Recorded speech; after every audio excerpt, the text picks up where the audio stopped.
Back to the Cold War Olympics? By Kang Hye-ran. Chinese tennis star Peng Shuai, who went quiet after her Me Too allegation, held a phone call with the International Olympic Committee or IOC president, and the rumor of her disappearance has been cleared.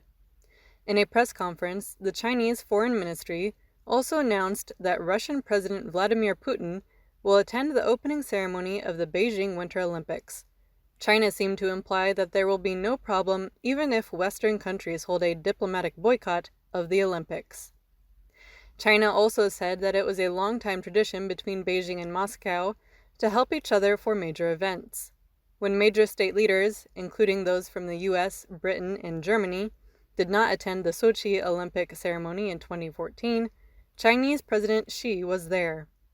Speaking of the diplomatic boycott by the Western world, Russia claimed that attendance of world leaders was not important, as the essence of the Olympics was competition among athletes.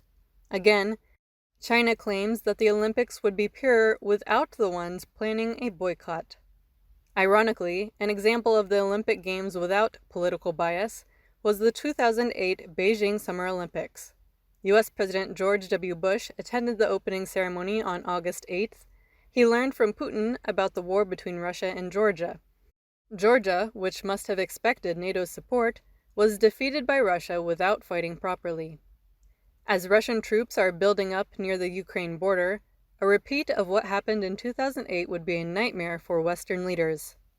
Biden's need for a behind-the-scene diplomatic management in and out of sports is just as desperate as Xi's. If the Cold War competition centered on military power, now it's an age of complex connection of economic power, technology, and value. So it is more of a hot war than a cold war, as argued by the Near Foundation in its recently published book, Revival of Diplomacy.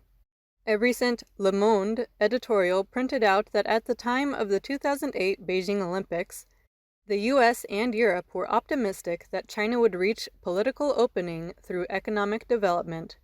But the Xi Jinping system's authoritarianism shows that it was a Western fantasy. As China grievously claims that American democracy is not the only kind of diplomacy, the IOC president steps forward and tries to handle the Peng Shuai case. Even if the world isn't divided as it was in the Cold War, a stage of bizarre harmony is coming up.